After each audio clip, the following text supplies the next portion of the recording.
आपका स्वागत है। यहाँ हम साझा करेंगे विचार और ज्ञान जो आपको जीवन में शांति और प्रेरणा प्रदान करेंगे।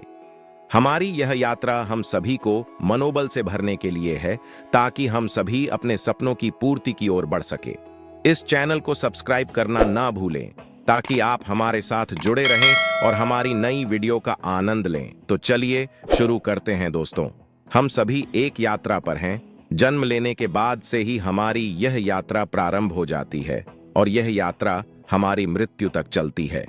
इस यात्रा में हम न जाने कितने उतार चढ़ाव देखते हैं, न जाने कितनी बार सुख और दुख भोगते हैं। इस यात्रा में पड़ाव होते हैं, परंतु हम में से अधिकांश लोग पहले ही पड़ाव पर फंस कर रह जाते हैं और पहला पड़ाव है अकेलापन। हम में से अधिकांश लोग अकेलेपन के शिकार हैं। हम में से हर कोई कहीं ना कहीं अपने आप को अकेला महसूस करता है और इसी अकेलेपन के कारण हम में से अधिकांश लोग अवसाद अर्थात डिप्रेशन में चले जाते हैं।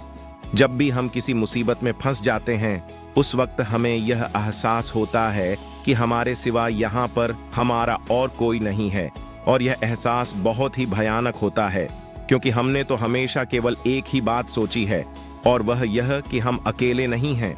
हमारे साथ हमारा परिवार है, हमारे मित्र हैं, हमारे सगे संबंधी हैं, जो हर परिस्थिति में हमारा साथ अवश्य देंगे। लेकिन जब कोई विपदा आ पड़ती है, ऐसी कोई परिस्थिति आ पड़ती है और हमें उनका साथ नजर नहीं आता, तो उस वक्त हम भीतर ही भीतर पूरी तरह से टूट जाते हैं और हमें उनकी कमी महसूस होने लगती है, और यही कमी धीरे धीरे अकेलेपन का रूप ले लेती है। हम जिसे अब तक सच मानकर चल रहे थे, वह केवल एक झटके में कांच के टुकड़ों की तरह टूट कर बिखर जाता है। क्या आप भी अकेलेपन के इस पड़ाव पर आकर फंस चुके हैं और आपको यहां से निकलने का कोई रास्ता नजर नहीं आ रहा? तो दोस्तों, ये वीडियो अंत तक जरूर देखिएगा। इस वीडियो के अंत तक आपको एक ऐसा मार्ग मिल जाएगा जिससे आप किसी भी परिस्थिति, किसी भी समय का सामना बड़ी आसानी से कर पाएंगे। बहुत समय पहले की बात है। एक व्यक्ति जो बहुत धनी था, बहुत संपन्न था, उसके पास किसी चीज की कोई कमी नहीं थी। उसके चारों ओर उसके परिवार वाले, मित्र, रिश्तेदार, सगे संबंधी सभी सहयोग देते थे, और वह भी उन सभी की हमेशा मदद किया करता था। और वह व्यक्ति हमेशा एक ही बात कहता था कि मैंने भले कुछ कमाया हो ना हो, मैंने आप लोगों का साथ कमाया है, और वास्तविकता में यही मेरी पूंजी है, यही मेरी संपत्ति है। वह अपनी दुनिया में बहुत खुश था, सब कुछ बहुत अच्छा चल रहा था। और एक दिन व्यापार में ऐसा भी समय आया जब उसे यह निर्णय लेना था कि वह व्यापार में आगे बढ़े या फिर अपने व्यापार को यहीं तक सीमित रखें। यदि वह अपने व्यापार को यहीं तक सीमित रखता तो इसमें भी उसे कोई नुकसान नहीं था, लेकिन यदि वह अपने व्यापार को आगे लेकर बढ़ता तो उसे बहुत ज्यादा मुनाफा मिलता। उसने मन ही मन सोचा, यदि मुझे ज्यादा मुनाफा होगा तो मैं और भी लोगों की मदद कर पाऊंगा, मैं और लोगों की सहायता कर पाऊंगा। इसी विचार के साथ उसने अपने सभी संबंधियों से सलाह ली और सभी ने उसे केवल अपने व्यापार को बढ़ाने के लिए ही कहा। उन सभी की बातों को मानकर उसने यह तय किया कि चलो, आखिर इतने सारे लोग कह रहे हैं तो क्यों न मैं अपने व्यापार को और उन्नति तक ले जाता है, और यदि कुछ गलत हो भी गया तो इतने सारे लोग मेरे साथ हैं, ये लोग बुरे समय पर मेरा साथ देंगे। ये सोचकर उस व्यक्ति ने अपने व्यापार को बढ़ाने की हर मुमकिन कोशिश की, लेकिन वह अपने व्यापार को बढ़ा ना सका, और इसी कारणवश वह अपने पुराने व्यापार पर भी ध्यान न दे सका, जिस कारण उसे व्यापार में बहुत बड़ा नुकसान झेलना पड़ा। देखते ही देखते वह पूरी तरह से कर्ज में डूब चुका था, लेकिन अब भी वह खुश था। वह बहुत शौक था। वह यह सोच रहा था कि उसके सगे संबंधी उसका साथ अवश्य देंगे, वह उसे इस कर्ज से जरूर बाहर निकलवा लेंगे। यही सोचकर वह व्यक्ति अपने सभी सगे संबंधी और मित्रों के पास मदद मांगने गया। वह व्यक्ति उन सभी के पास गया जिसकी उसने कभी मदद की थी, लेकिन हर किसी ने उसकी मदद करने से इनकार कर दिया। हर किसी ने कुछ ना कुछ बहाना बनाकर उसे मना कर दिया, और अब इतनी बड़ी भीड़ में उसके माता पिता और उसके भाई बहन के अलावा उसके साथ और कोई खड़ा नहीं था। देखते ही देखते वह व्यक्ति और भी ज्यादा चिंतित रहने लगा। वह बहुत परेशान रहने लगा और उसने अपना आत्मविश्वास भी पूरी तरह से खो दिया था। इस कारण देखते ही देखते हालात से बदतर होते जा रहे थे। अब तो हालात ऐसे हो चुके थे कि उसके घर में खाने के लिए भोजन तक नहीं था, और तभी उसके माता पिता और उसके भाई बहन ने भी उन सब के लिए उसे ही जिम्मेदार ठहराना शुरू कर दिया। उसे तरह तरह की बातें सुनाने लगे, तरह तरह के ताने मारने लगे उन सब की। यह बातें सुनकर वहां अंदर से पूरी तरह से टूट चुका था, वह पूरी तरह से बिखर चुका था। तब उसे इस बात का एहसास हुआ कि लगता है अब मुझे एक बार फिर मेहनत करनी पड़ेगी, जैसा सब कुछ पहले था। मुझे वह सब कुछ एक बार फिर हासिल करना पड़ेगा, मुझे एक बार फिर धन कमाना पड़ेगा। जैसे तैसे उसने खुद को मनाया, अपने आप को एक बार फिर हिम्मत दी और उसने एक बार फिर खड़े होने का निश्चय लिया। उस व्यक्ति ने एक बार फिर से शुरुआत की और अब की बार उसने पहले से बहुत अधिक मेहनत की।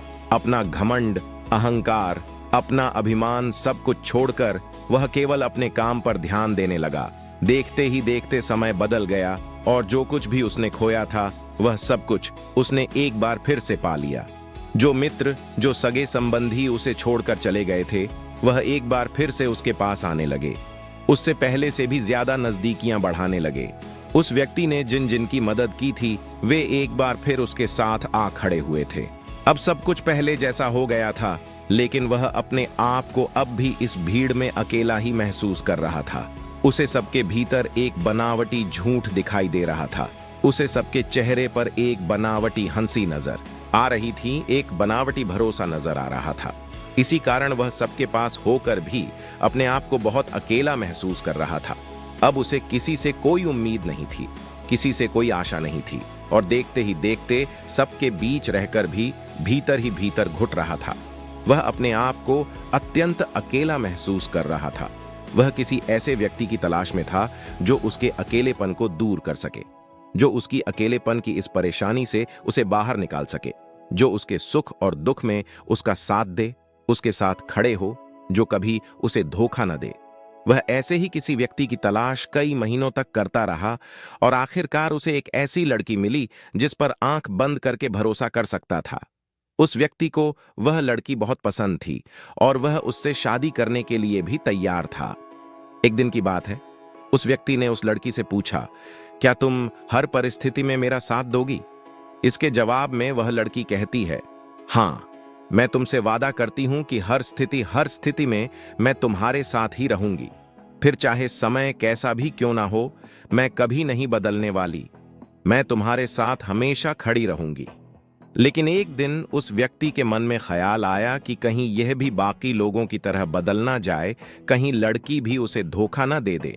इसलिए एक दिन उस व्यक्ति ने उस लड़की को अपने पास बुलाया और उस लड़की से कहता है, देखो, मैं कोई अमीर व्यक्ति नहीं हूं। यह जो भी शान और शौकत तुम देख रही हो यह मेरा नहीं है, यह तो मेरे छोटे भाई का है। मैं तो बस चला रहा हूं, मैं तो बस इसकी देखभाल कर रहा हूं। वास्तविकता में तो इन सब का मालिक वही है, और वैसे भी मैं इतनी सारी धन दौलत लेकर क्या करूंगा? मुझे तो केवल तुमसे प्यार है और शादी के बाद मैं तुम्हें लेकर कहीं दूर चला जाऊंगा। कहीं दूर जाकर हम अपना एक छोटा सा घर बरसाएंगे। हम वहां पर खुशी खुशी अपना जीवन बिताएंगे। उस लड़की की यह बात सुनकर वह लड़की मुस्कुराते हुए उस लड़के से कहती है, तुम भी कितने भोले हो। अगर यह व्यापार तुम चला रहे हो, इसकी बागडोर तुम्हारे हाथों में है, तो तुम इसे अपने नाम पर भी तो करवा सकते हो। आखिर तुम्हें इसमें कितना समय लगेगा? जब तुम यह व्यापार अपने नाम करवा लोगे तभी मैं तुमसे शादी करूंगी। पढ़ना, मुझसे शादी करने का ख्याल मन में भी मत लाना। यह सुनकर वह व्यक्ति जोर से हंस पड़ा और वहां से चला गया। उस लड़की की बात सुनकर उस व्यक्ति के दिल को बहुत चोट पहुंची थी। वह अंदर ही अंदर पूरी तरह से टूट चुका था। अब उसे किसी से भी कोई उम्मीद नहीं रह गई थी। अब तक उसके जीवन में इतना अकेलापन नहीं था जितना कि अब वह अपने आप को अकेला महसूस कर रहा था। चारों तरफ हर कोई उससे झूठ कह रहा था। चारों तरफ हर किसी के चेहरे पर झूठी हंसी और झूठा मुखौटा था। उसे किसी पर भरोसा नहीं रह गया था और भीतर ही भीतर उसका अकेलापन उसे खाए जा रहा था, जिस कारण वह बहुत परेशान रहने लगा था। वह बहुत चिंतित रहने लगा था। वह किसी भी हालत में अपने इस अकेलेपन से छुटकारा चाहता था। एक दिन की बात है, वह व्यक्ति सैर करता हुआ अपने नगर से बाहर निकल गया और अपने नगर के बाहर निकलते ही उसे कुछ ही दूरी पर एक आश्रम दिखाई दिया। वह व्यक्ति उस आश्रम में जा पहुंचा। वहां पर बहुत शांति थी। बहुत सुकून था। उसे वहां की शांति बहुत अच्छी लग रही थी, जिस कारण उसका अकेलापन भी मिट रहा था। वह व्यक्ति उस आश्रम के बाहर बैठ गया और शांति का अनुभव करने लगा। तभी उसके सामने एक बौद्ध भिक्षु आ खड़े हुए और उन्होंने उस व्यक्ति से कहा, भंते मन को सुकून मिला। इस पर वह व्यक्ति उन भिक्षु को देखकर खड़ा हो गया और उन्हें प्रणाम करके कहता है, गुरुवर, यहाँ कितनी शांति है, यहाँ कितना सुकून है, और बाहर की दुनिया में तो हर कोई हमें लूटना चाहता है, हर कोई हमें तकलीफ देना चाहता है। इस पर वह बौद्ध भिक्षु उस व्यक्ति से कहते हैं, भंते, आखिर तुम्हारी समस्या क्या है? तुम मुझे खुलकर बता सकते हो? इस पर वह व्यक्ति उन बौद्ध भिक्षु से कहता है, हे गुरुवर, मैं बहुत अकेला हूं, मेरा यहां पर कोई नहीं। मेरे चारों तरफ घूमने वाला हर एक व्यक्ति केवल मेरी धन दौलत से प्यार करता है, उसे मुझसे कोई मतलब नहीं।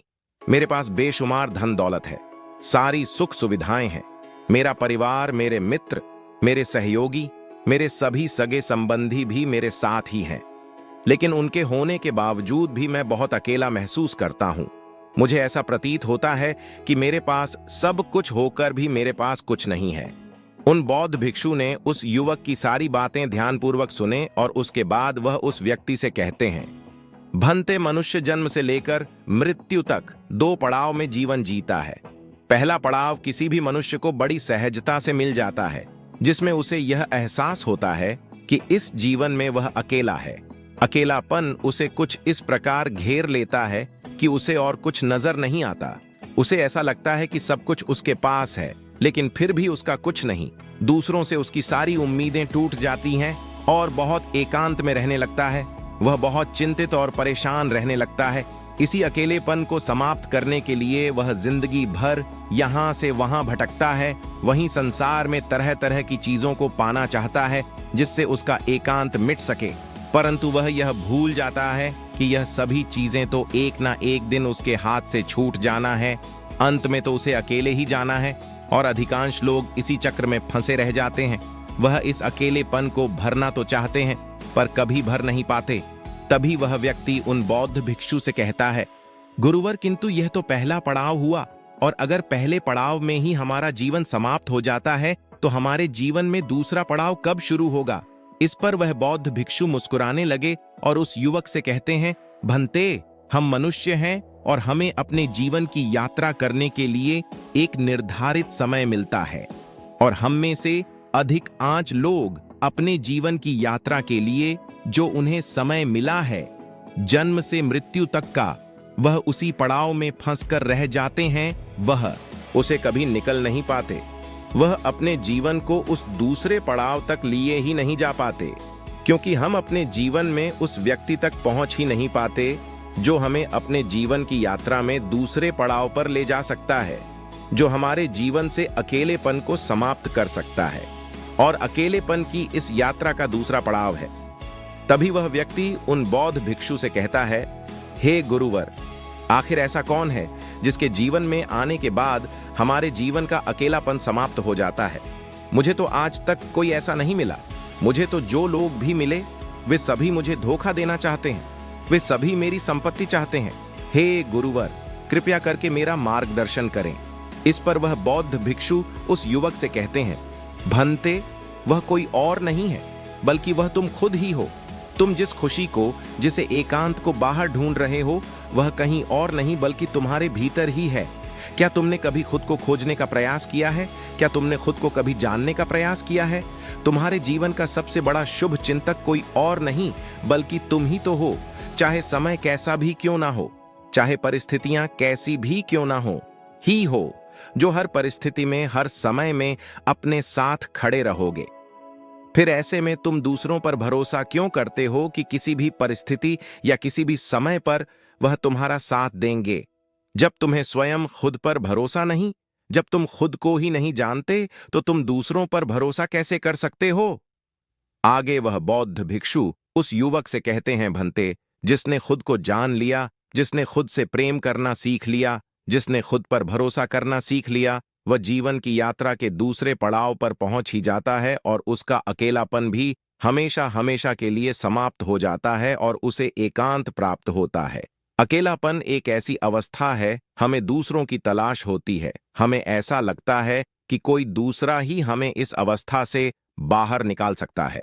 वह हमारे मन के भीतर इस कमी को दूर कर सकता है। और वहीं पर दूसरी तरफ एकांत ऐसी अवस्था है जहां पर हम खुद को जान पाते हैं, खुद को समझ पाते हैं, हम अपने साथ होते हैं, हमें खुद पर यकीन होता है और हम अपने साथ होते हैं। बाकी कोई और हमारे साथ नहीं होता। दुनिया की इस भीड़ में होते हुए भी वह एकांत ही होता है। ऐसा व्यक्ति इस दुनिया में किए गए किसी भी कार्य से विचलित नहीं होता और ना ही उसे कभी कोई धोखा दे पाता है, न ही कभी कोई उसका लाभ उठा पाता है। और ऐसा इसलिए हो पाता है क्योंकि वह अपने साथ है। उसे केवल खुद पर यकीन है और वह खुद पर ही भरोसा करता है और वह एकांत में है। इसलिए उसकी समझ के दायरे भी बढ़ते चले जाते हैं और तब वह अपने जीवन की असली यात्रा पर आगे बढ़ चलता है, जहां वह खुद को जानता है, खुद को पहचानता है और अपनी काबिलियत को अच्छी तरह से निखार पाता है।